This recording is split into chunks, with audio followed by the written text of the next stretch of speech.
Welcome to Women, Men, and Relationships. I'm JJ Flazanes, your host. Thank you for downloading today's show. Today's episode is how to be your greatest possible self. Today we have Chris Burns with us, and I will tell you that Chris Burns will be one of the presenters at the Next Big Step.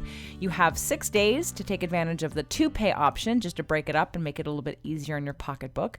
We do have options for you to roommate with people at the hotel if that is something of interest to you, and break out those miles. Get your miles, use them for this event. It is well worth the investment into your next big step and your greatest possible self. Clients hire Chris Burns, aka Mr. Heartfire, to hold them accountable, break through their BS, encourage them to be their best, and achieve higher levels of personal and professional performance. Chris is passionate to work with leaders, entrepreneurs, and others who are stepping into their greatest possible self. Audiences love Chris's great energy. Since hitting rock bottom at an early age and bouncing back stronger than ever, Chris Burns has become well known as a speaker in the fields of personal development, business, and leadership. He's spoken on stage at more than 90 live events across the United States.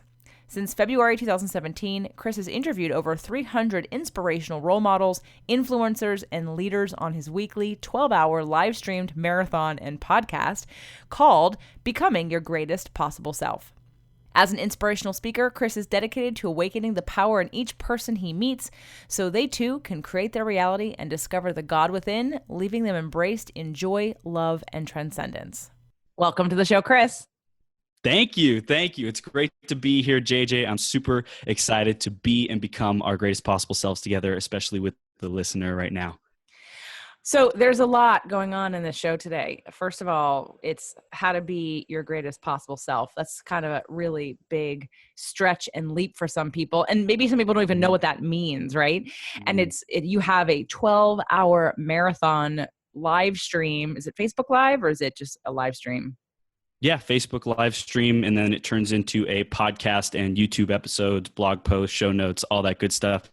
Usually takes about 8 weeks, but yeah, it's just an awesome batch day. So tip number 1, batch your work, batch your creativity, your productivity, because it makes it so much more efficient. I get up to 9 guest interviews every week, 9-hour-long interviews. So that's a lot of content, and I get to turn that content into awesome stuff from there. Great. Well, a lot of the listeners on my shows are not necessarily entrepreneurs, but for those of you that are, and any of you that are podcasters, absolutely, that is the best way to do things. I normally record on Wednesdays, but I can't record Chris on a Wednesday because he is in 12-hour marathon mode. So, I met Chris. We met at New Media Summit, and I was really impressed with your demeanor. And thank you. You're welcome. And because Chris is a little younger than I am, and there's this whole millennial thing that, and I don't really participate in most whatever people are talking about in the news or like that sort of like normal people conversation around the water cooler about the judgments and whatever about different generations, because it goes in all directions. But I know, because I have a lot of very close millennials to me, that you and a lot of listeners actually of my podcast are millennials and younger. I've got 18-year-olds reaching out to me about my show. So awesome. I just think you represent what I want everyone to be doing. And it's harder for older folks because they're so set in their ways. They get a little crunchy about changing, but there's a centeredness to you that I thought was a really awesome display of knowing yourself and of doing the work, and you sort of become that package. And so that is one of the reasons, as you know, I told you before, I told you like 3 times, I'm like, I really like you. And here's why I like you. Let me list the ways. So, I'm not like flirting or anything. I'm just telling you that this is kind of, and I'm not, my standards are high. You're not blowing smoke up my butt. Nope. You're not a butt kisser. Nope.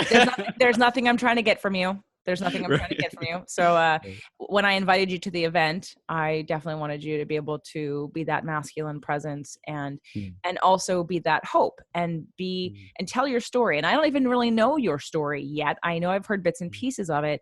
And so I'm setting this up for everybody because on one hand, because I dealt with this. When I was 21, I was director of education for New York Sports Club. And I felt very judged because I'm sitting in a room full of especially men who are, beefy bodybuilder guys who've been training for years and basically looked at me like, who the fuck are you?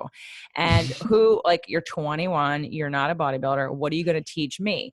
And so without, with as much dignity as I could muster, because I definitely was afraid of that, I just asked very simple questions about the pectoralis major and where does it insert, where does it attach, and what joints does it cross, and what action does it make, and what plane does it contract in.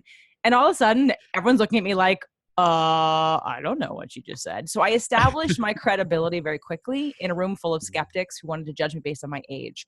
So to set this whole show up, I'm telling you all this because I know and I feel and I trust within Chris that he's already lived a lifetime of experience, and to not let that get in the way of listening to what you're going to share with people, even though I know a lot of my listeners are younger, so it doesn't matter. But I do have the people who are in their 50s and 60s and hopefully even their 70s who listen. And I think you have an old soul and you have a lot to share and an example to show. And so I want to start by, and you're going to be at the event, so it's going to be presenting at the next big step, and we're going to go over that.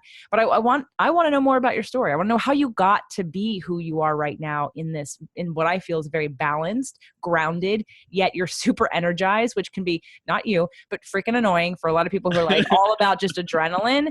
And that's the balance. I'm like, okay, I saw you be like, yeah, go, whoa. And I was like, whoa, dude. Okay. But simultaneously, I saw you be grounded. I'm like, okay, he can morph and change. So take us back. Tell us a little about your story. Absolutely. I'd love to. So it really started off playing video games. And I think a lot of the millennials can resonate with that. And if you're a little bit of older generation, then what it started off with is this desire to have fun and enjoy life. So I'm grateful that at the very beginning, I started with that. And I had great parents. They loved me and they're still together to this day. So I'm grateful I have that role model to look to, my parents and how they've stayed together, how they've communicated. So first recommendation for the listener is find someone or people who you look up to and stay as close as possible to them so that you become like them. And, really, I met my girlfriend about 5 months ago in February. And because of my parents and how they raised me and how they disciplined me and how they didn't give me everything that I asked for all the time. And I do have a little bit of the millennial entitlement, but not as much as I would say is rampant in today's day and age. And I'm grateful that my parents gave me enough, and there was still always, I wanted more. I wanted to achieve more and become more. So going back to the video games, I loved playing these video games because I could grow. In me, one of my biggest values is growth. I love growing. I love community. I love connection. I love achievement. I love, those are the real philosophies that drive me. So when it came to games, I could grow my character as big and as powerful as possible. And going into junior high, I transferred to a new school district, and I felt like I didn't know anyone. I made up a story in my mind. I made a decision that I was an outsider, that I was different, that nobody understands me. So through that process, I felt alone and isolated in junior high, moving in through high school. And I felt like that was a wound that I had to deal with. So I used video games as an outlet for me to feel powerful, to feel in control, to feel like I had this sense of like, wow, look at me, look at who I am. But every time I stepped out of the video game into the world, into the real world, I felt like a little shrimp, a little, weak little kid. Like I felt little, I felt so small. And I think that part of that came from my dad, who's, 6'2" and I'm 5'9", and he was always this big burly dude who I looked up to, but I never felt as powerful or as strong as him. I couldn't take him on. And I've been reading a lot about the masculine journey recently, and how during those 11 to 14 years, teenagers, boys especially, are looking for the men in their life to pass on that masculine acknowledgement of, you are powerful, you are enough, you do have what it takes, you're a champion, And my dad did that to me to some degree, but I believe that my own desire for control and wanting to hide in my room and play video games all the time disconnected me from my parents. And I said that they didn't get me. They don't understand me. Like, and I felt alone. I felt resentful. I felt, I didn't want to have anything to do with them. For a long time, I said I didn't know what love was. I didn't know, like, I didn't feel any love. I wasn't present to love at all in my life. And so that got me into some dark places and trying to prove myself as a young man growing up and trying to be enough, be powerful enough. And it led to me in my social circles trying to keep up with people or prove myself in the form of drinking and partying and doing drugs. And so after about 4 years of going to lots of raves and getting into that kind of like scene, I hit a rock bottom moment.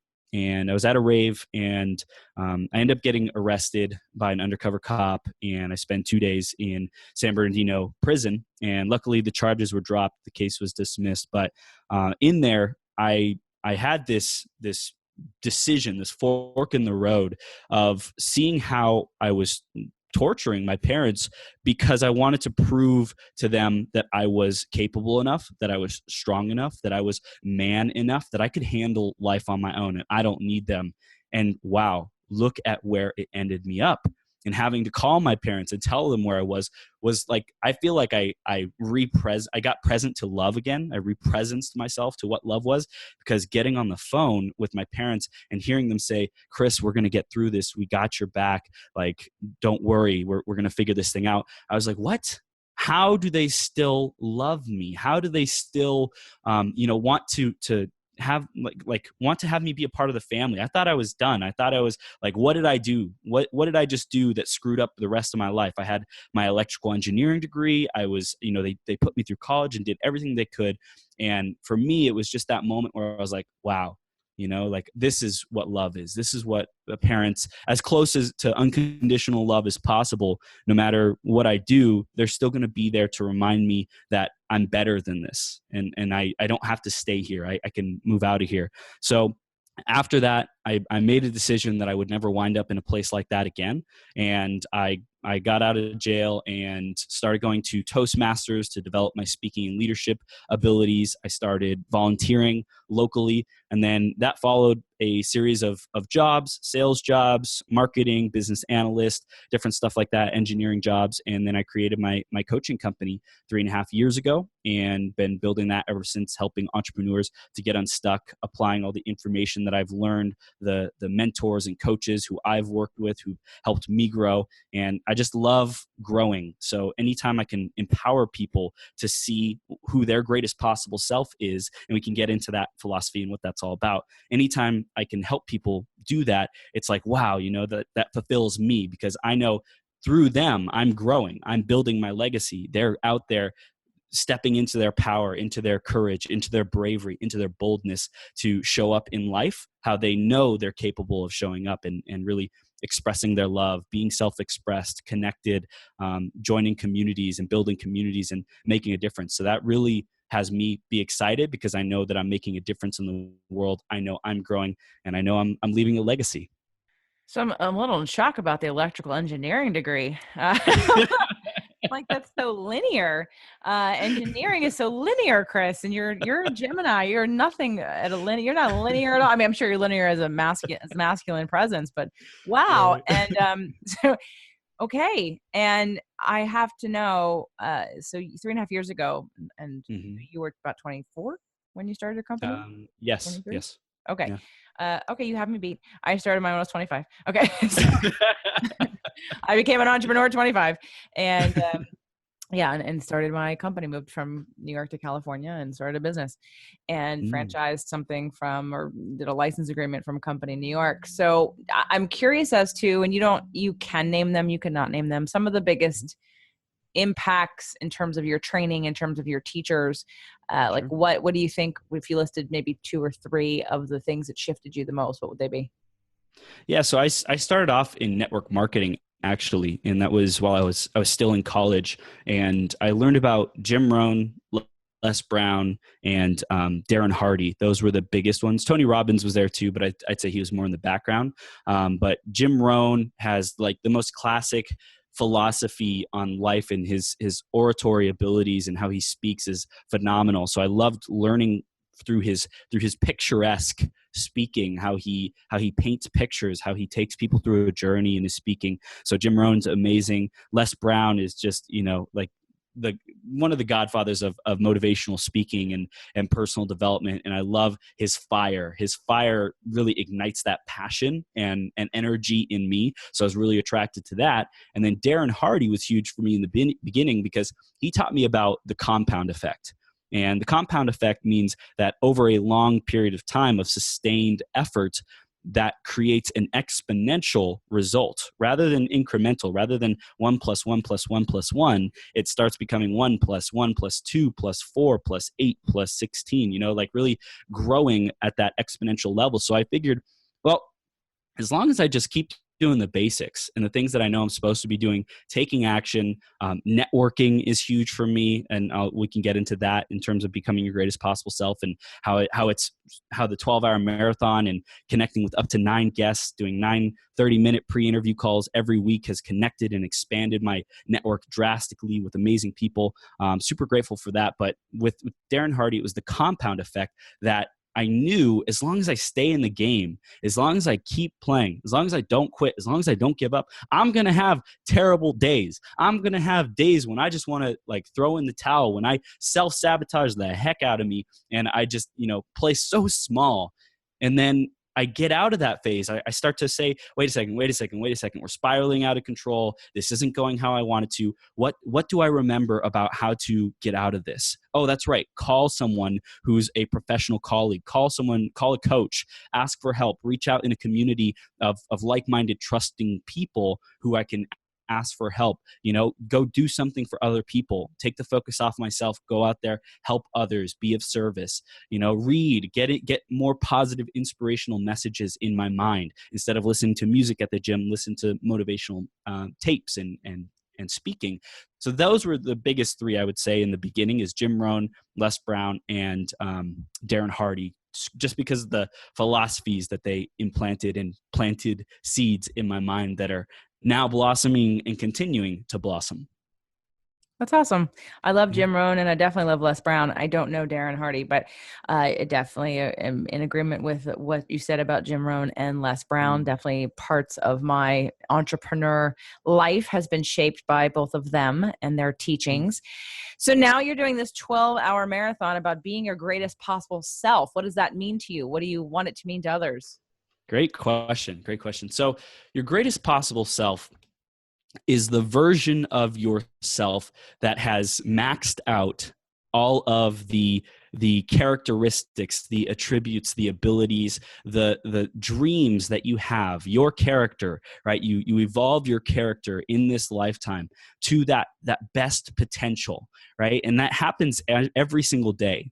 And there's 2 aspects of greatest possible self. 1 is who you're being, and 2 is who you're becoming. So you can be your greatest possible self by taking an action in alignment with that bigger version of yourself. And if you like who you're being, then that's good. That's stepping into your greatest possible self. And then the second is becoming. So who are you becoming? Is the destination where you're going, if you continue with these actions, is that going to fulfill you? So being is more of the now. Are you fulfilled now? Because if you're not fulfilled now in your path to be who you want to be, then you're not going to, in my opinion, there's a more resourceful place to come from. There's a different mindset that you can come from, so that you're saying, okay, how can I approach this day differently? How can I be grateful? How can I be appreciative? How can I be thankful for what I do have? How can I be thankful for this opportunity for growth, for this challenge, for this obstacle that's in my life, for these things that aren't going the way that I want? You can be grateful for the contrast, for seeing, wow, I'm in this not so great situation right now, and I know where I want to go in the future is better. So how can I start being grateful now? And by being grateful now, you can start enjoying more of who you're being. And that is, in my opinion, the essence of being your greatest possible self. And then the destination is becoming. So to really get that destination, you have to design that. You have to design where you're going, your greatest possible self. And, I think we're going to dive into this a little bit more in a second, but the vision of your perfect day, your perfect life, the thing that you want to create the most, that would be most worth it if you lived this life and at the end of this life, you said, wow, that was amazing. What an amazing ride. I have no regrets. I'm all used up. I used all my talents. I developed myself to the maximum. I took on those big challenges, those big, hairy, audacious goals. I was bold. I got uncomfortable. I grew myself. I stretched. I served others. I made a difference. I made an impact. Like, look at those things when you're designing that future, because that is so important when you're living life. As far as we know, we got one life. So why would we settle or tolerate, the suffering through life, saying that, oh, this has to happen, we have to suffer, it's a part of us. And I think that's a mentality of older generations, that they think that you have to grind it out, you have to suffer to get to where you want to go, work really, really hard for 40-50 years and then retire, and then you can enjoy your life. I call BS on that. I say that you can enjoy your life right now, being fulfilled, being your greatest possible self, knowing that you're getting to where you want to go. But it really starts with designing that end in mind. What inspires you? What activities do you want to do? What hobbies do you want to do? Do you want to take dance lessons? Do you want to take music classes? Do you want to be an artist? Do you want to do cooking? Do you want to do fitness? What inspires you? And it really is this iterative process. So JJ, you mentioned that I've done a lot of work on myself, and I've spent hundreds and thousands of hours reading, journaling, meditating, doing these things that develop myself, my character, my abilities, my greatest possible self, so that I can show up every moment the most resourceful, the most energized, the most empowering, the biggest contribution to other people. But it started by saying, I don't want to just be mediocre. I don't want to just have another life. I want to leave a legacy. I want to be the most fulfilled. How much can I grow? That question, how much better than this can it get? Show me how it gets better. Show me how we can evolve through this to be our greatest possible self. And it's like that curiosity, that wonder, that excitement, what potential lies at our fingertips that we haven't yet recognized. That's something that fires me up, because I'm just like, I'm one idea away, one decision away, one connection away from my entire life transforming. And I will continue going and taking steps forward forever, because that's what I enjoy. That's what I get fulfilled by. So that's what it means to me, is really being your greatest possible self in the moment, enjoying your life, being fulfilled, choosing fulfillment rather than choosing victim, choosing blame, choosing suffering, choosing fulfillment, joy, taking a step in the right direction, getting to a better place. And then also, where are we going? Is that vision for where we're going, the fulfilled life, the impact, the house and car and life of our dreams, our dream partner. I created my girlfriend, and she's freaking perfect. Like, I journaled about her, I meditated on her, I called her in, I did all these things to create her. But without the clarity of doing those things, she would have never came. Without the investment of energy and time and effort, she would not have manifested in my life. So it does take time, takes repetition, and there's people around like JJ, like myself, who can help you out to get clear on that, to start doing those processes on a daily or a weekly basis to take steps in the right direction. So I started listening. I said, I don't know. I don't know what the answer to this greatest possible self thing is. I don't know how to become a millionaire. I don't know how to do these things, but I can surround myself with people who do know. And I'm going to tap into those. I'm going to take advantage of the resources, the free resources, the content, the videos, the books, the seminars, whatever it might be, to help me get there. And I'm going to keep showing up. That's my one commitment. That's my promise, to keep showing up. I feel like I'm at an advantage because I already know at least your sun sign. I don't know if I've done your astrology or not yet, but I will before the event. So Chris is a Gemini, and there is this what I find fascinating about how I read you is, and how you are, and how you could either be interpreted in a couple different ways. And everybody can be, right? It depends what frequency you're on, is how you're receiving somebody. So what's really interesting to me is knowing that you're a Gemini and hearing some of the language that you've used. While I am in agreement with you about most of it, the fine line becomes, for me, with law of attraction work that I do in all my shows, is that sort of because I do know we have more than one life. So what that means for me is some people need to chill out and relax and not stress out about like hitting a certain goal necessarily, because it's all okay. And that actually, that receiving mode brings in more when it is when it's coming from a place of feeling a trust and a surrender. Now, the reason is because the people who normally are so focused on a goal so intentionally in everything they do, there's a little bit of a driving anxiety underneath there. There's a fear. It's fear-based, not always. And you don't have it, is the point. I'm listening to, I'm feeling, I'm like, nope, this is because you get excited about the creation. And that's the exact place to be. But there's such a fine line in the presentation for me, and for, I don't know if it's just women in general, but sometimes there's an energy that can come off from very focused masculine energy, and even women, about do it, gotta go. And it's based in fear. And I know because I've lived it. I've been there. And I'm very good at a lot of things. And because of that, unfortunately, I felt like I had to produce. I trusted myself. I trusted that I could produce anything. If I wanted to do it, I knew I could do it. I could get it done. I could figure it out. I could learn it. I could attract it. I could do it. But when I had to take a step back after years and years of work and realized, after I wrote my kind of second book, it really was the first book that came out, but Fit to Love, after I wrote that book, and I had a business partner who had invested in that and everything that went along with that.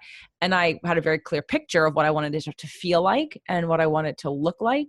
And he was the perfect investor on many levels. But at one point, of course, he didn't agree about my choice of how much he was investing and how it would play out. So I had to work with a lot less initially. But I said to him, look, if I have to do everything, I don't want to do it, because what I believe is that there's a whole leverage of universal energy out there that we don't have to recreate the wheel. We have support in non-physical ways that we do not take advantage of when we are disconnected from ourselves.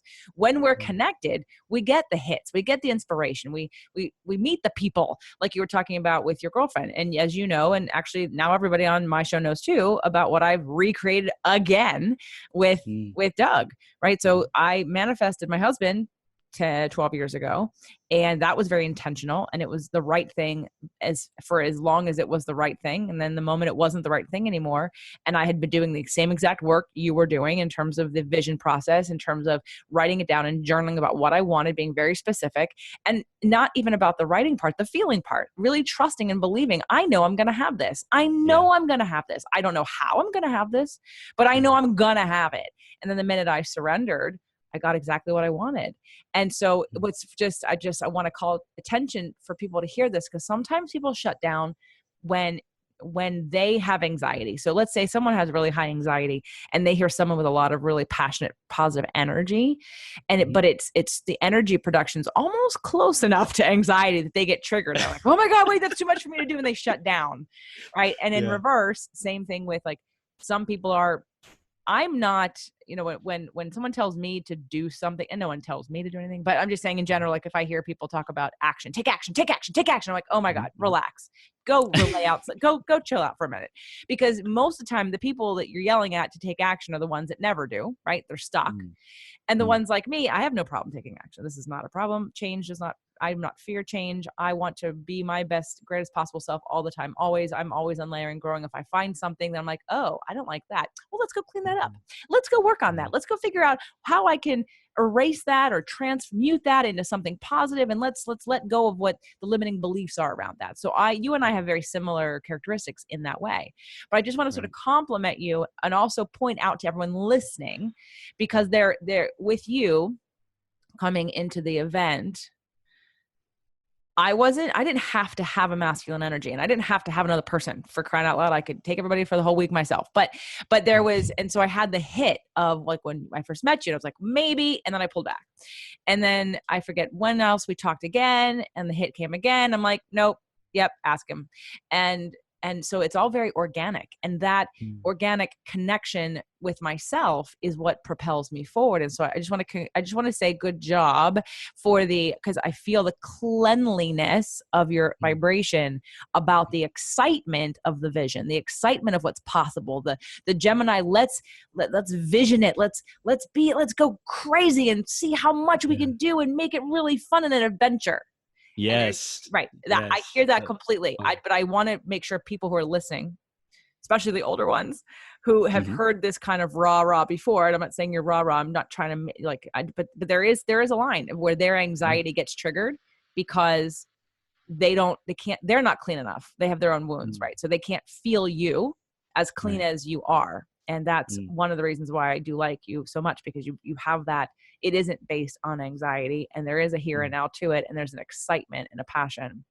And Well, so I want to speak to that because you're so right, and I think it's important that we have that balance of getting fired up, getting excited, having fun, adventuring, and playing, which I think a lot of people are missing. A lot of people have taken life so seriously, and totally, totally, even totally.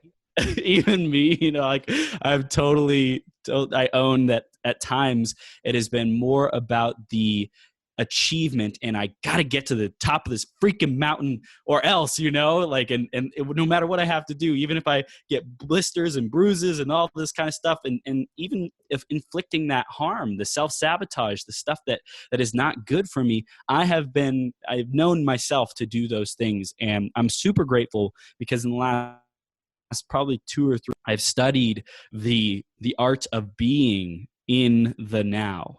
Right, Eckhart Tolle writes the Power of Now, amazing book, right? And it's through those kinds of resources and that mentality of being present that I have learned to have this purity behind my fun, behind my joy, behind my drive of creation. It's like what I see is this creation. We are masters painting a masterpiece. We are sculptors sculpting our works of art called our life. And I believe that there's an element of it that is work, that is play, that is also surrender. And that's been a huge challenge for me, to surrender to life, to allow, to accept, to forgive. And those are aspects of stuff that's both in my control and out of my control. But I think that there's such a amazing balance. And you mentioned that I have both these masculine and feminine energies. I grew up trying to prove that I was masculine enough. So it was coming from this place of fear, of unworthiness, of not enoughness. And my mom had always been there for me, I'd always had a good, strong root in my mom, which I think had a root in my feminine energy and my nurturing, my feelings for people and feelings for others, but also the feeling of my greatest possible self, being tapped into that emotional guidance of who am I becoming? And there's a feeling that comes from growth, from the excitement of who do I get to become? Who am I being right now? And who do I get to become? So I used to be afraid of my masculine. And honestly, within the last year or so, I've been really working on that aspect of not having to prove something, not having to be rah, rah, not having to be, big and bold. Because at times when I first started my seminar journey, when I was in seminars, I would try to be the loudest person in the room. I would try to be noticed. I would try to be seen because I was so insecure about who I was and what I was bringing to the table, that I felt like I had to prove something, and that was the only way I knew how to prove it. So over the years of understanding and learning that I am enough by doing the mirror work and telling me how proud I am of these things, how I forgive myself for the things in the past, how I commit to these new things, new ways of being, new actions. It's taken so much work, but through that action of balance, of how do I balance what, or the non-action of being, of letting go, of just existing and allowing what life has to bring to us, and trusting the flow, trusting the intuition, going to these random places that you don't even know why you're going there. I know I've allowed myself to just take an entire day and go to Buddhist temples and meditation gardens and things that I'm just like, let's go play, let's go see what life has to bring to me.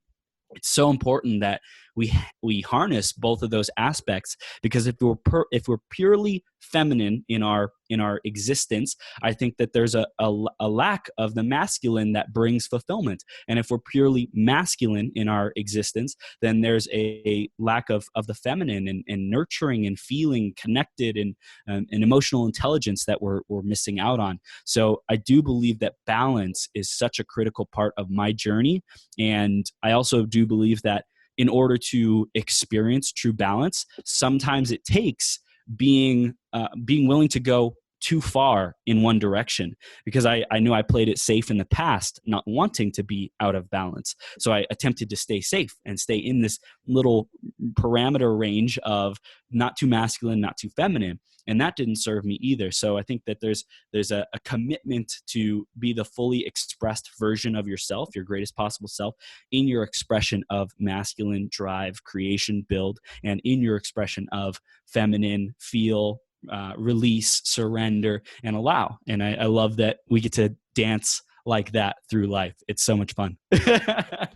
Oh, I love it. And I agree with you 100% in terms of the balance. It's not about always being in balance. Balance sometimes you're on one side and sometimes you're on the other side, but you spend equal time, or, you're not totally 90-10 in terms of whether it be how you're expressing yourself, how you're showing up, or sort of which energy source you're coming from. Have you explored the work of David Deida?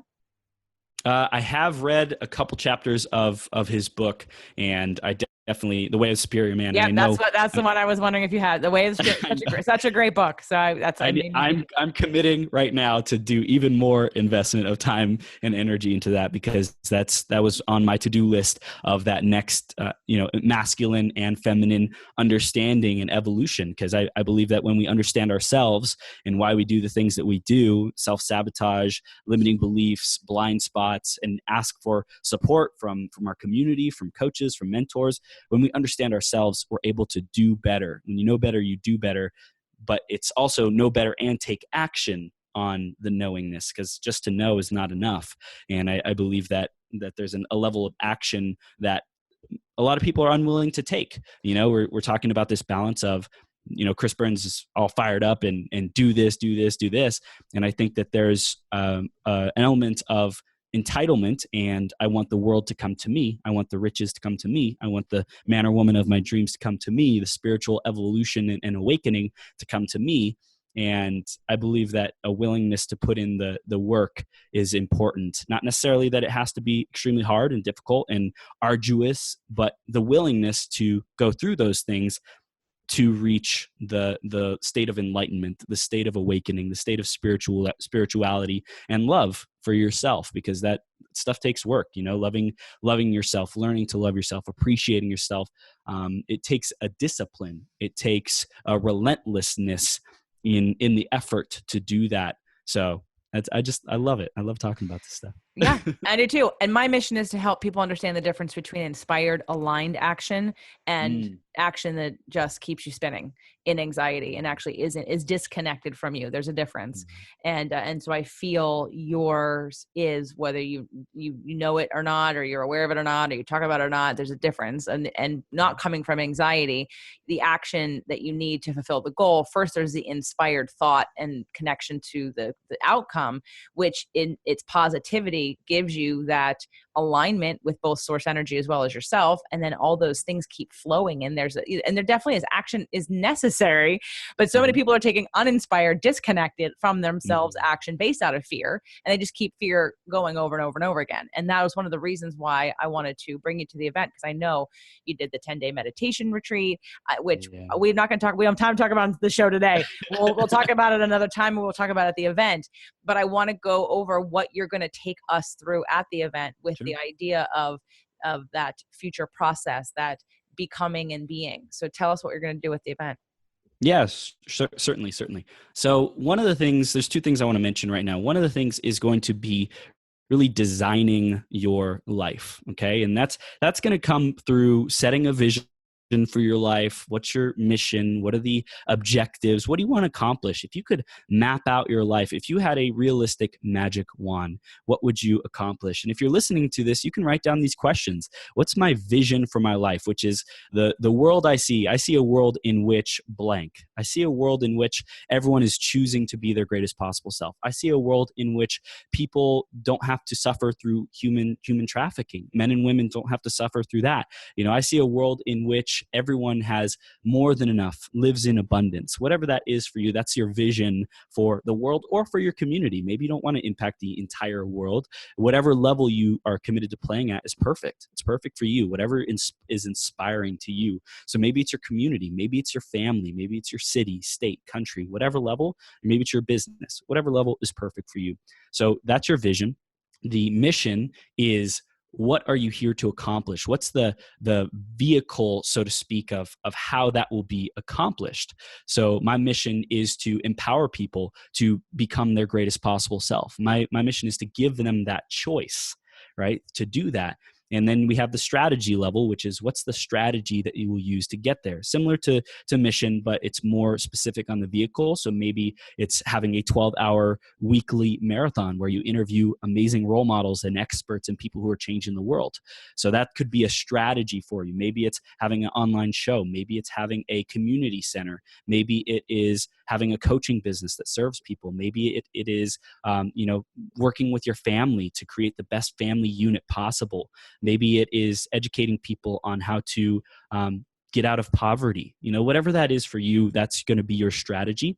And then we have the objectives, which is the things that you want to accomplish. So for me, I have objectives like be able to travel the world, speak on stages in front of tens of thousands of people, be able to have as much money as I want, all the resources I want so that I can fulfill my dreams, be able to impact certain communities, be able to develop myself, self-mastery, meditation, enlightenment. So those are objectives that you can create. And we're going to be going through all these at the event, and also getting clear on your values, what's important to you. So that's one aspect of it. And we'll design that at the event for you and what is important to you, the vision of your life.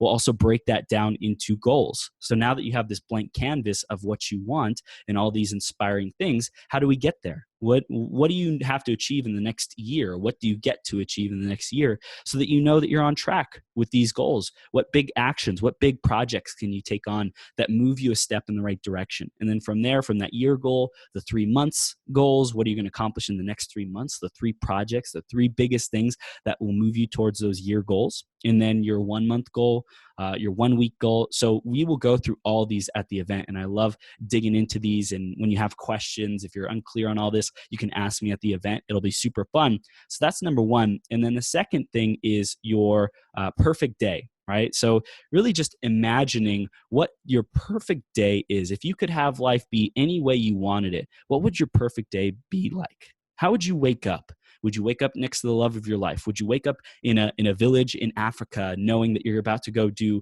great work, great humanitarian work? Would you get up and start writing your book, or celebrate the completion of your book, or something like that? Really, I don't want to put too many ideas in your head, because it's your perfect day. You get to design this, but just understand that designing your perfect day is critical, because you can start feeling what is inspiring to you. When you close your eyes and visualize, that's what we're going to do at the event. We're going to take you through this process of closing your eyes and visualizing what is your perfect day. And that way you get connected to it emotionally and visually, and you'll journal about it after and share with people. So you're going to go through this process of what is it a daily basis? What are those things that you're doing? Are you involved in certain communities? Are you speaking? Are you traveling? Are you with family? What are you doing on that perfect day? And when you get clear on that, then you can start knowing, how do I shift my current days in this reality, in this time where I'm at right now? You're listening to this podcast. Maybe your life isn't going exactly how you want it to go, and you do this perfect day exercise and you say, oh, well, that's what I really want. That's what inspires me. That's what calls to me. Going on vacation, whatever it is for you, being in different countries, at the beach, whatever it is for you, the perfect day.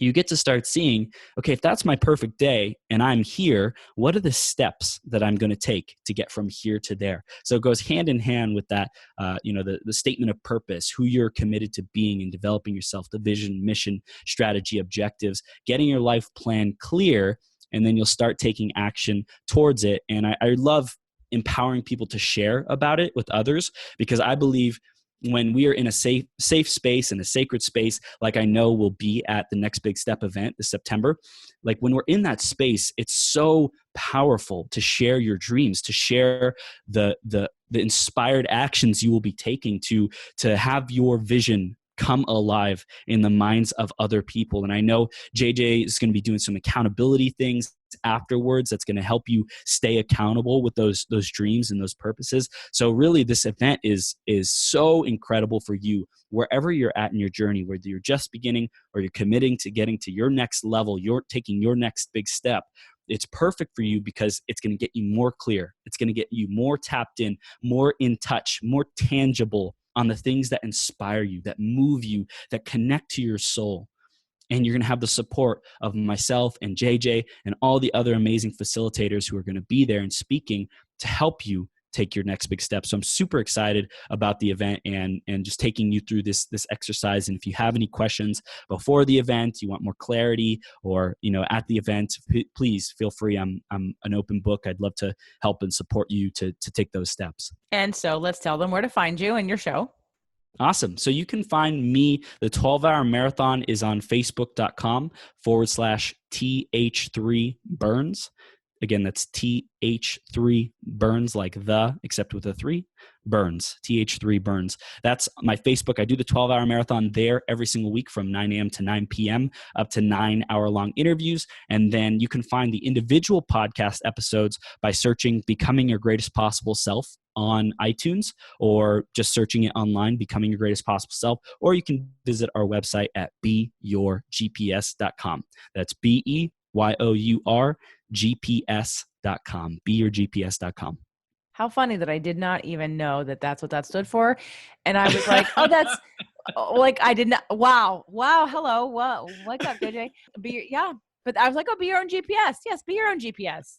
Like literally GPS, because that's very law of attraction terminology about that you're your own GPS in terms of how you feel. So how perfect is that? That's awesome. Yes. I love it. All right. So everybody check out everything Chris just told you about in terms of his podcast, the 12-hour marathon, which I'm going to be on soon, and or after, depending on when I publish this show. But all of the past recordings will also be on a YouTube channel as well, Chris. Yeah. Search Becoming Your Greatest Possible Self. You can see the video individual interviews of everyone who's come on the show since we launched the podcast in November, which I think we're at 183 or something like that episodes since November.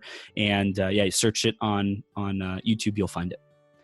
Awesome. Well, I can't wait for the event and to take people on these powerful processes. I know no one's going to walk out being different or the same. Everyone's going to walk out being different in some way.